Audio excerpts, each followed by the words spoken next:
નમસ્કાર, નિર્માણ ન્યૂઝની વિશેષ રજૂઆત આઈપીએલ 2024 કાર્યક્રમ સાથે હું છું યજ્ઞ ત્રિવેદી. દર્શક મિત્રો, આઈપીએલ 2024 કાર્યક્રમમાં આજે આપણે ચર્ચા કરવા જઈ રહ્યા છીએ બે મહત્વની મેચને લઈને. બે મહત્વની મેચ એટલા માટે, ચલો કાલે તો ક્યાંક મેચ રદ થઈ ગઈ હતી ટોસ વગર જ, અને ક્યાંક પરિસ્થિતિ પણ એમ કહી શકાય કે ક્યાંક વેધર ખરાબ હતું કે જેના કારણે આખી મેચ રદ કરવાનો જે વારો આવ્યો હતો ને બંને ટીમને જે એક પોઈન્ટ મળી પણ ગયા હતા. અને આ તમામ પરિસ્થિતિની વચ્ચે હવે ક્યાંક સવાલ એ જ યથાવત જોવા મળતો હોય છે કે હવે શું. 1 પોઈન્ટ મળી ગયા, જેમાં કોલકાતા નાઇટ રાઇડર્સ ક્વોલિફાય તો થઈ ગયું, બીજી બાજુ ગુજરાત ટાઇટન્સ એ ક્યાંક એમ કહેવાય કે એલિમિનેટ પણ થઈ ગયું. અને આ તમામ પરિસ્થિતિની વચ્ચે હવે સવાલ એ જ યથાવત જોવા મળતો હોય છે કે આગામી સમયમાં નેક્સ્ટ સિઝનમાં ગુજરાત ટાઇટન્સ કેવી રીતે આગળ આવશે અને કેવી રીતે આખી પરિસ્થિતિને કવર કરશે. એમાં પણ જો ગુજરાત ટાઇટન્સની વાત કરવામાં આવે તો હજુ એક મેચ બાકી છે સનરાઇઝર્સ હૈદરાબાદ સાથે. એમાં પણ આ વખતે કેવું પરફોર્મન્સ કરે છે તે તો જોવાનું છે, પણ તેની સાથે સૌથી પહેલી 2024ની જે ક્વોલિફાઈડ ટીમ એ કોલકાતા નાઇટ રાઇડર્સ આખરે બની ગઈ છે. ગુજરાત એલિમિનેટ થઈ ગઈ છે અને સાથે જ આગામી સમયમાં હવે કેવા પ્રકારની પરિસ્થિતિ સર્જાશે તે સવાલ યથાવત છે. આજની જો વાત કરવામાં આવે તો Delhi Capitals versus Lucknow super Giants વચ્ચે મેચ છે. દિલ્હી કેપિટલ્સ અને લખનઉ બંને 6ઠ્ઠા અને 7મા ક્રમે છે. બંનેની પાસે 12 પોઈન્ટ છે. આજે કોણ સારું એવું રમીને કોણ ઉપર આવે છે તેને લઈને એક સવાલ યથાવત છે. કારણ કે જો ઉપરના પોઈન્ટ્સની વાત કરવામાં આવે તો સીએસકે અને હૈદરાબાદ બંને 14 પોઈન્ટની સાથે અને પ્લસ રન રેટની સાથે ધરાવતું જે કહેવાય કે પોઈન્ટ ટેબલ ઉપર અત્યારે 3જું અને 4થું સ્થાન તો અત્યારે નક્કી કરીને બેઠા છે. પણ આજે કોણ કેવા માર્જિનથી જીતે છે તેને લઈને પણ એક સવાલ યથાવત છે. બંને મેચને લઈને ચર્ચા વિચારણા કરવી છે. બંને મેચને લઈને ચર્ચા વિચારણા કરવા માટે અમારી સાથે સ્ટુડિયોમાં ઉપસ્થિત છે અશોકભાઈ મિસ્ત્રી કે જેઓ સ્પોર્ટ્સ એક્સપર્ટ છે. જી અશોકભાઈ, સૌથી પહેલા તો આપનું સ્વાગત. Thank you so much. Ashokbhai, IPL 2024 અને એમાં પણ પહેલી એવી મેચ કે જે ટોસ વગર ક્યાંક રદ થઈ ગઈ અને અત્યાર સુધીની ક્યાંક એમ કહેવાય કે મહત્વની મેચ હતી, કારણ કે કોણ જીતે કોણ હારે તેની ઉપર એક સવાલ આવીને ઊભો રહી ગયો હતો. પણ અશોકભાઈ, આઈપીએલ સિઝનની જે સૌથી પહેલી એવી મેચ છે રદ થઈ, ક્યાંક એક પોઈન્ટ્સની સાથે અત્યારે આવતો પોતપોતાનું સ્થાન જે જમાવી પણ દીધું.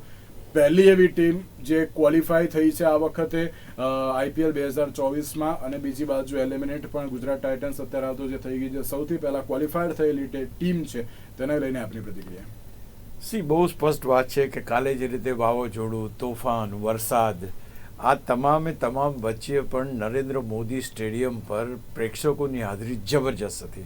એમાં અમે લોકો ત્યાં હાજર હતા પ્રેસ બોક્સમાં. It was wonderful.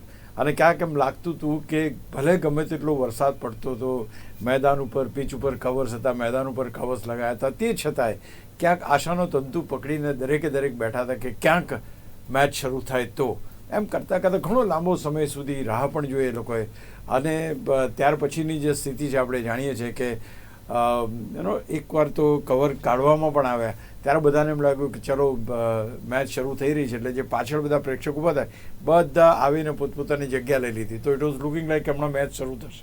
પણ થોડીક જ વારમાં બંને કેપ્ટન આવ્યા, હાથ મિલાવ્યા અને પછી મેચને કોલ ઓફ કરવામાં આવી. ઇન્સ્ટ્રક્શન્સ આવી ગઈ બોર્ડ્સ ઉપર કે ભાઈ match has been cold of, અને એમ કે એબેન્ડન કરવામાં આવી છે.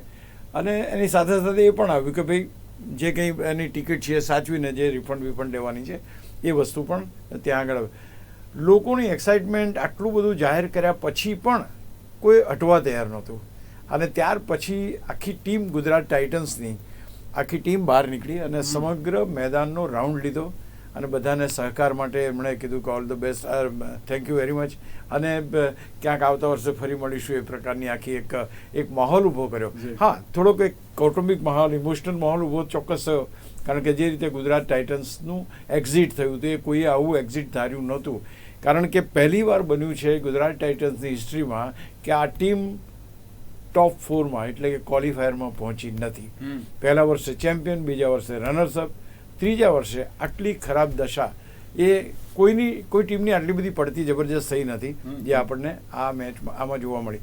બીજું અગત્યની વાત એ હતી કે ગુજરાત ટાઇટન્સ માટે કંઈક બી પ્લે ઓફની થોડી ઘણી આશા હતી, એ પણ કાલે ધરાશાયી થઈ ગઈ. બિકોઝ બધાને બધું કે કદાચ મોટા માર્જિનથી જો તમે જીતો તો તમને આમ મીન્સ કે રસ્તો ઘણો કઠિન હતો, but that was the thing કે ભાઈ એક આશા થઈ. તમે KKRની વાત કરીએ, કલકત્તા નાઇટ રાઇડર્સ માટે નંબર 1નું સ્પોટ તો પહેલાં હતું જ અને કાલે પણ રહ્યું. એમાં કોઈ ખાસ ફેર પડ્યો નહોતો કે પડવાનો નહોતો. Even if they have lost, એમને જો કદાચ હારી બી ગયા હોત તો KKRને કોઈ ફેર ના પડત. બિલકુલ ભલે એ તો અત્યારે ક્વોલિફાય થઈ જ ગઈ હતી એ પ્રમાણે ગુજરાત ટાઇટન્સને ફેર પડત કે ચલો ભાઈ મોટા માર્જિનથી જીતે તો આગળ આવવાની તક છે. કલકત્તાની ટીમ જબરજસ્ત ટીમ છે. આપણે જાણીએ છીએ ગૌતમ ગંભીરે જે રીતે એ ટીમને બનાવી છે એ ક્યાંક ને ક્યાંક મજબૂત તો છે. બોલિંગ લઈ લો, બેટિંગ, અને બીજું સૌથી મહત્ત્વની વાત યજ્ઞ એ બનવાની છે કે હવે ધીમે ધીમે જે સિનિયર ખેલાડીઓ છે અથવા તો ફોરેનના પ્લેયર્સ છે એ પોતપોતાના દેશ માટે રમવા જતા રહેશે. એટલે પ્લેઓફની અંદર આપણને ઘણા બધા મોટા ખેલાડીઓ જોવા નહીં મળે. લિવિંગસ્ટોનથી માંડીને બધા તો ઇંગ્લેન્ડ જતા રહે, 4 ખેલાડીઓ ઇંગ્લેન્ડના, તો એ આપણને જોવા નહીં મળે. હજુ બીજા જવાની તૈયારીમાં છે. એટલે આ એક મોટો ફટકો પડશે. પણ અત્યારના તબક્કે સોલ્ટ તો ખેર Salt has already left for the England અને એની જગ્યાએ ગુરબાઝને રમાડવાની પણ વાત હતી. આ રીતના જે પરિસ્થિતિ ઉત્પન્ન થઈ છે એટલે કાલે તો આમ જોવા જઈએ તો જ્યાં સુધી KKRની અગ્નિ પરીક્ષા ના થઈ ત્યાં સુધી આપણે એના વિશે કહીએ એના કરતાં એના પોઈન્ટ્સથી જ એને કહીએ કે હા દે વેર નંબર 1 ટીમ. પણ એક વસ્તુ ચોક્કસ છે, આગલા દિવસે જ્યારે હું પ્રેસ કોન્ફરન્સમાં ગયો તે વખતે મેદાનની આજુબાજુ રસલની ટી-શર્ટ બહુ જબરજસ્ત વેચાતી હતી. I was just looking at it. તો જે કોઈ લોકો પરચેસ કરતા હતા રસલની ટી-શર્ટ પરચેસ કરતા હતા એમ કહી શકાય, અને ગિલની. તો આ બે ખેલાડીઓ ક્યાંક વધારે લોકપ્રિય જોવા મળ્યા. નંબર 1 પર છે કલકત્તા નાઇટ રાઇડર્સ, એટલે they are the best benefit. પણ હજુ પણ એનું સ્થાન નક્કી નથી કે આ ટીમ નંબર 1 પર રહેશે જ.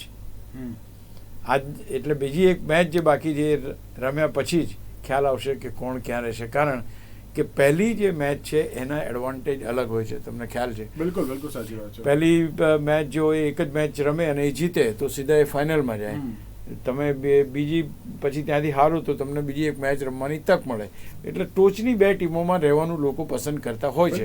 ત્રીજી ચોથી જે ટીમો છે એમાંથી તો સીધું એક ઘર ભેગું થવાનું જ હોય છે, એક ચાન્સ એને મળતો હોય. તો આ એક પરિસ્થિતિ છે. તો હું માનું છું Calcutta is in a good position. Gujarat Titans માટે દુઃખ ચોક્કસ થયું. આપણે અહીંયા જ આપણી નજર સામે રમતી ટીમ સારું પ્રદર્શન ના કરી શકી. બિલકુલ બિલકુલ સાચી વાત છે. અને તેની સાથે એક બાબત એ પણ કહી શકાય અશોકભાઈ કે અત્યાર સુધીની જે સારામાં સારી જે ટીમ ગુજરાત ટાઇટન્સ, જે ક્યાંક ચલો પરફોર્મન્સ તો ના આપી શકી આ વખતે, ખબર નહીં કેમ શું કારણ હતા, આપણે એની પર અત્યારે નથી ચર્ચા કરવી. પણ કોલકાતા નાઇટ રાઇડર્સ જે ફરી એકવાર પાછી આવી છે, નો ડાઉટ કે આ પહેલા પણ એક ટાઇટલ કોલકાતાએ 2 વખતે જીતેલું છે. તો આ વખતે એમ કહી શકાય કે ના ત્રીજા માટે પૂરેપૂરા દાવેદાર છે એમ? 101% કહી શકાય. એ કહેવાનું મારી પાસે કારણ છે. મુંબઈ રેસમાં નથી, ગુજરાત રેસમાં નથી, કે જે ટોચની જે ટીમો 5 વારની ચેમ્પિયન મુંબઈ બહાર છે, 2 વારની, 1 વાર ચેમ્પિયન ને 1 વાર રનર્સઅપ ગુજરાત ટાઇટન્સ બહાર છે. ત્યાર પછી તમારી પાસે આવી Chennai super Kings. Chennai super Kings પણ આખી ટીમ તમે જુઓ તો એટલી મજબૂત ટીમ નથી, ટુ બી પ્રિસાઇઝ. એમના અમુક વખતે બોલિંગ ડિપાર્ટમેન્ટ, એના બી બોલરો નથી. એટલે એ ટીમ ક્યાં સુધી પહોંચશે એ બી સવાલ છે. અને એ પહોંચ્યા પછી એ ટાઇટલ જીતશે કેમ એ બી સવાલ છે. હૈદરાબાદ ઇઝ અનધર ટીમ કે જે જબરજસ્ત અત્યારે ફાઇટ આપી શકે એવી ટીમ મારી દ્રષ્ટિએ ગણું છું.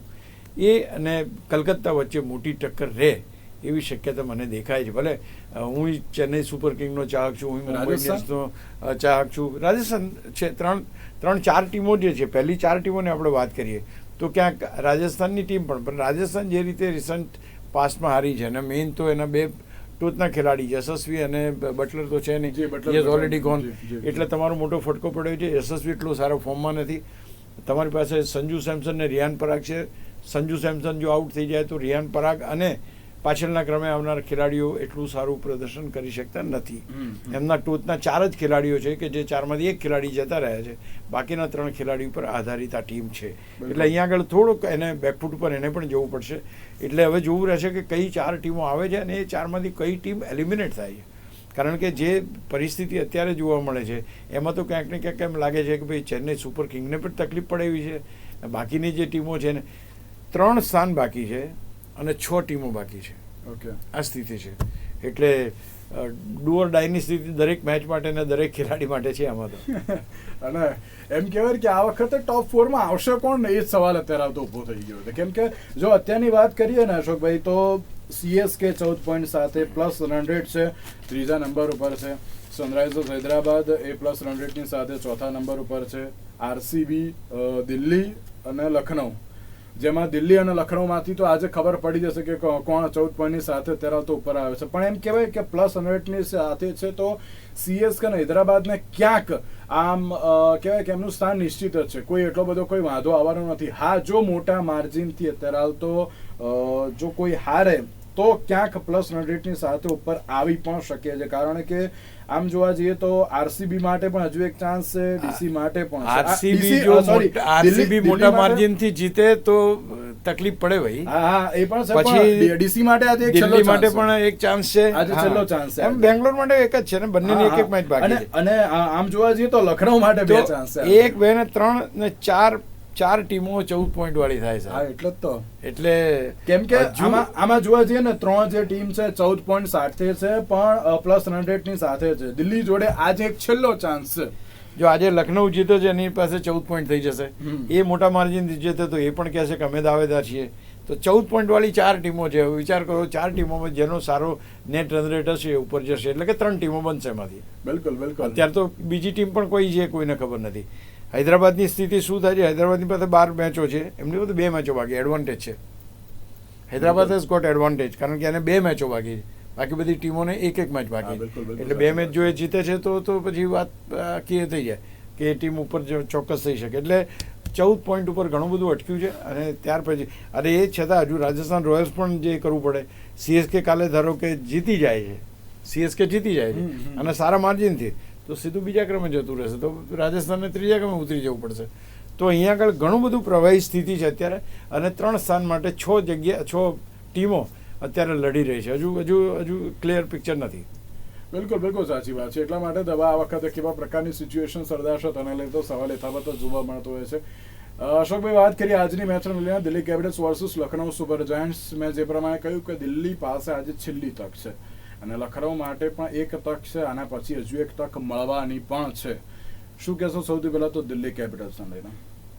દિલ્હી કેપિટલ્સની ટીમ જે રીતે અક્ષર પટેલના અંડરમાં જે ટીમ રમી અને જે રીતે એમણે પ્રદર્શન કર્યું, ઇટ વોઝ હોપલેસ.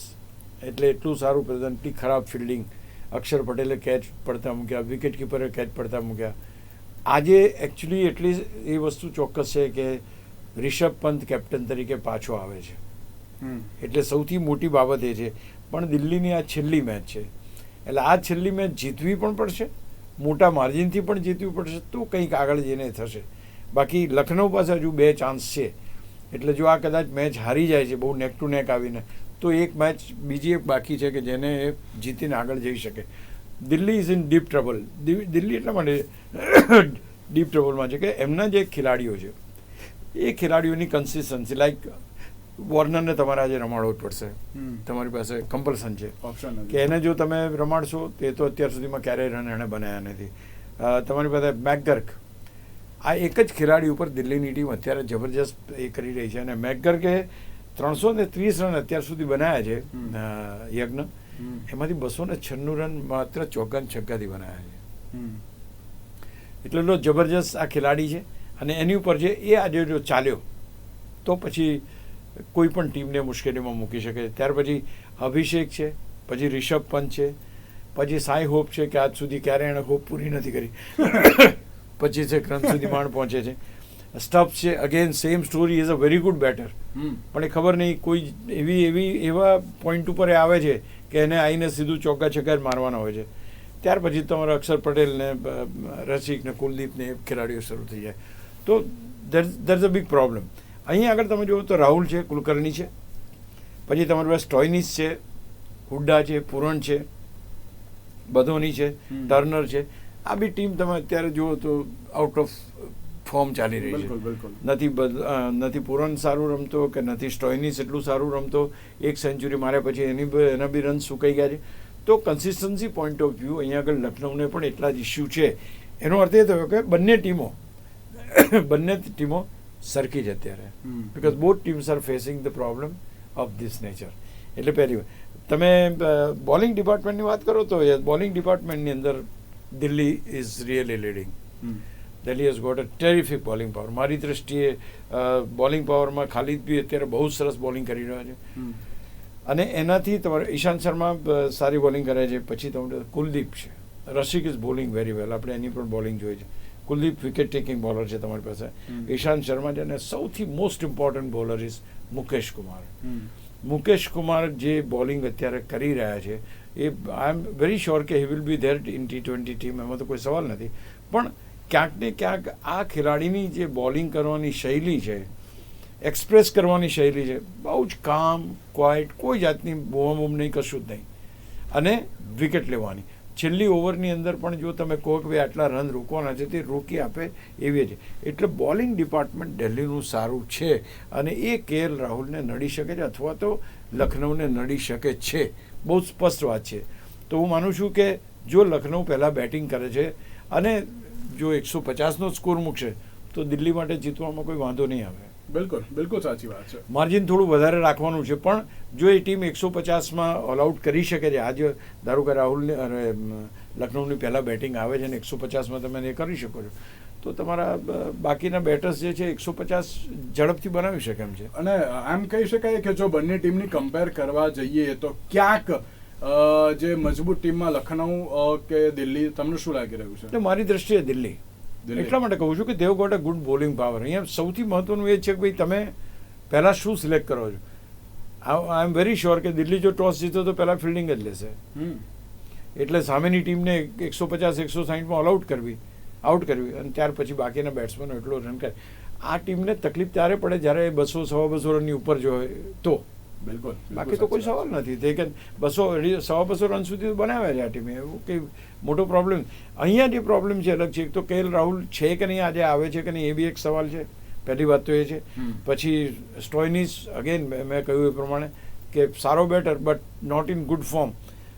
પૂરન છે એ. તો આ બે જ ખેલાડીઓ છે કે જે એને તમે કહી શકો. પછી તો હુડા છે, ટર્નર છે, કૃણાલ છે, આ બધા ખેલાડીઓએ ક્યાંય બહુ રન કર્યા. અશોકભાઈ, એમ કહી શકાય કે જે પ્રમાણે ગુજરાત ટાઇટન્સની જે હમણાં લાસ્ટ એક મેચ રહી ચેન્નઈ સુપર કિંગની સામે, કે જે ટેરિફિક બેટિંગ જે જોવા મળી, એમ કહેવાય ને કે રેકોર્ડ હતો. આઈ થિંક તમને વધારે ખબર હશે કે જે પ્રમાણે 103 રન બંને દ્વારા 103 જે કરવામાં આવે, 200+ પાર્ટનરશિપ ફર્સ્ટ ટાઈમ એવી IPLમાં ક્યાંક બની કે જેના કારણે આટલો મોટો સ્કોર મૂકી દીધો અને આખી મેચ જીતી લીધી. તો આજે બંને ટીમ ક્યાંક એ જ માર્જિનની સાથે આવે તેવી શક્યતાઓ કે દિલ્હી થોડીક વધારે, કારણ કે એની જોડે લાસ્ટ ચાન્સ છે.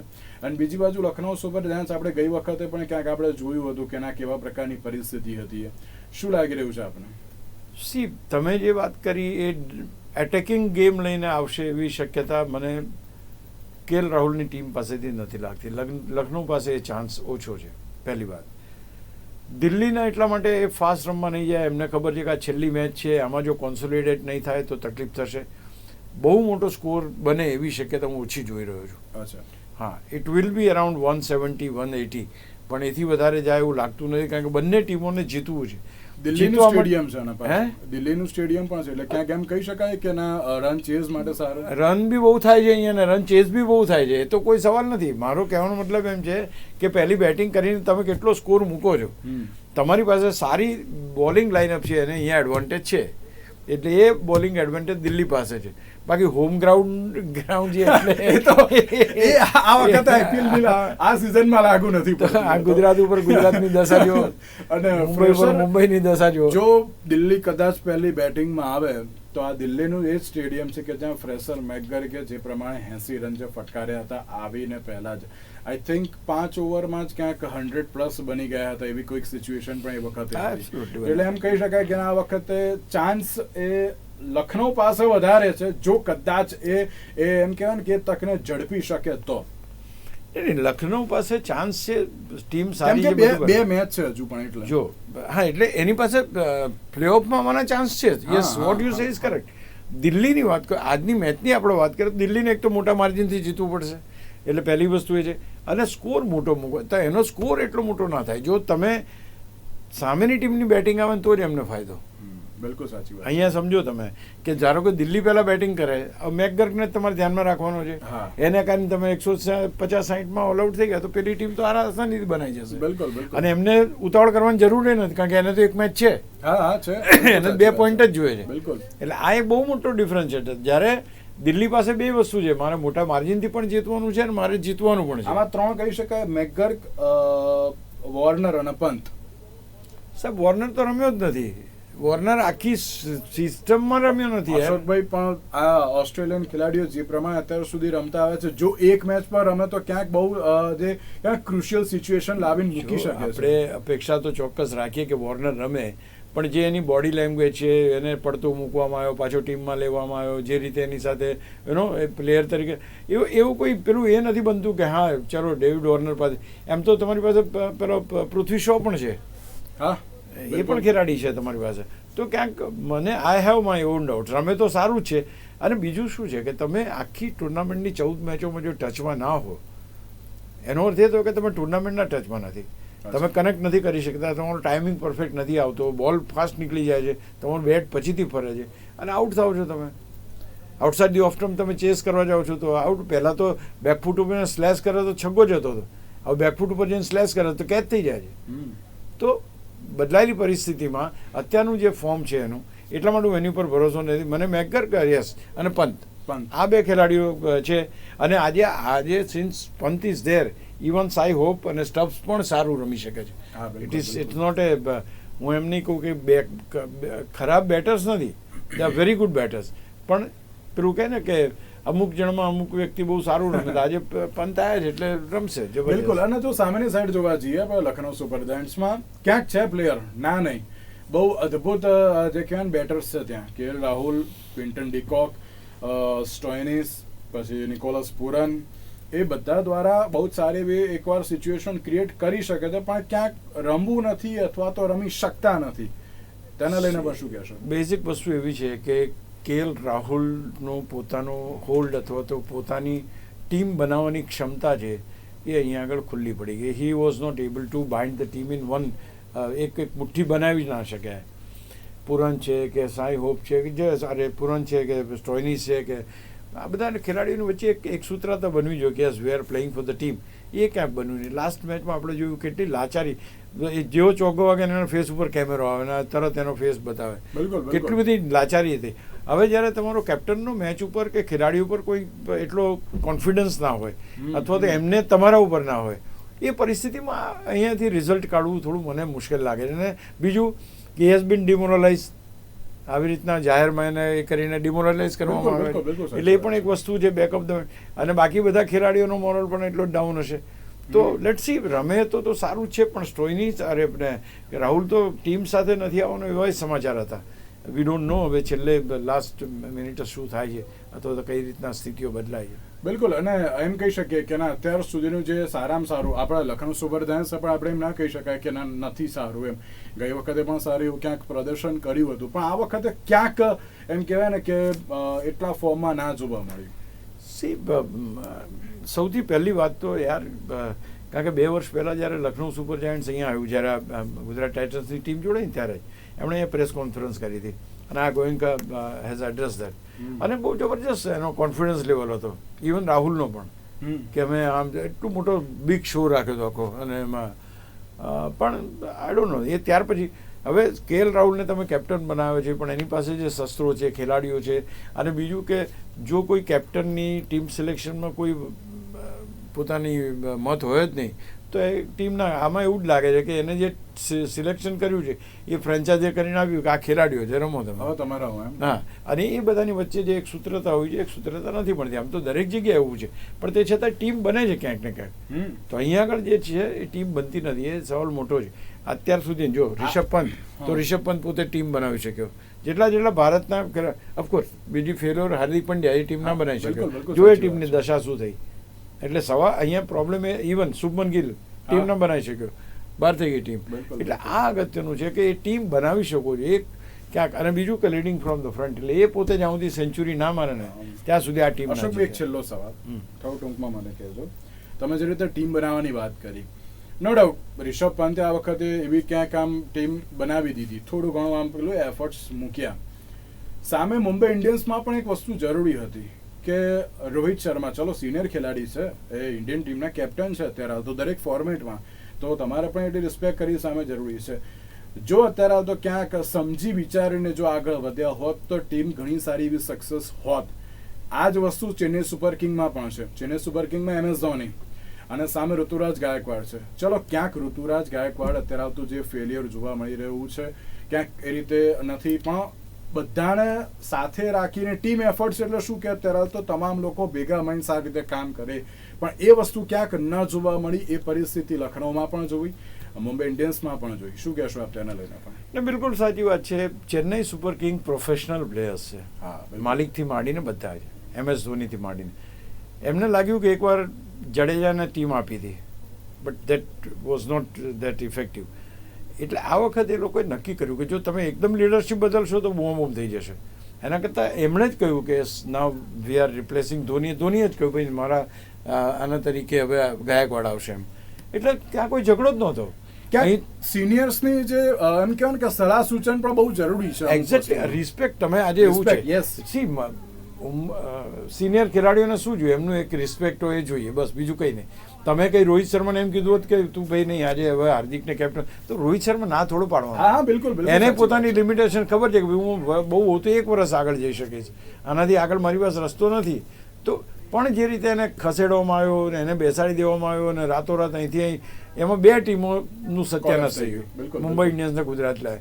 આ કોઈને ગળે નથી હોતું કે તમે બરાબર છે, પૈસા છે, તમે ખરીદો છો, બધું બરાબર છે, પણ જો તમે તમે ફેન બેઝ બનાવો છો અને ફેન બેઝ આવી રીતના તોડી નાખો કે કોઈ દિવસ તક. મેં તમને ના કહ્યું કે ચેન્નઈ સુપર કિંગ્સની મેચમાં ગુજરાત ટાઇટન્સ પહેલી વાર મીન્સ કે જે જીત્યું જે રીતે, એક ખેલાડી એક પ્રેક્ષક એવો નહોતો કે જેણે ગુજરાત ટાઇટન્સની ટી શર્ટ પહેરી હોય. બિલકુલ બિલકુલ સાચી. ચેન્નઈની જ ટી શર્ટ હતી અને જ્યારે ગુજરાત રમ્યું તો એના ઝંડા ફરકાયા એને. આવી તમે તક જ નથી આપી, કારણ કે બધાને કોન્ફિડન્સ જ હતો કે ચેન્નઈ જ જીતવાનું. બિલકુલ બિલકુલ સાચી વાત. આ જે વસ્તુ છે એ ક્યાંક ખોટો સંદેશ જાય છે. બિલકુલ. અશોકભાઈ આભાર અમારી સાથે આ ચર્ચા વિચારણામાં જોડાવા માટે. તો દર્શક મિત્રો, IPL 2024માં આજે જે રીતે એક તક છે દિલ્હી અને લખનઉ, આજે કોણ તક ઝડપે છે તે તો આવનારો સમય જ બતાવશે. આજના વિશેષ કાર્યક્રમ આપશો. નમસ્કાર.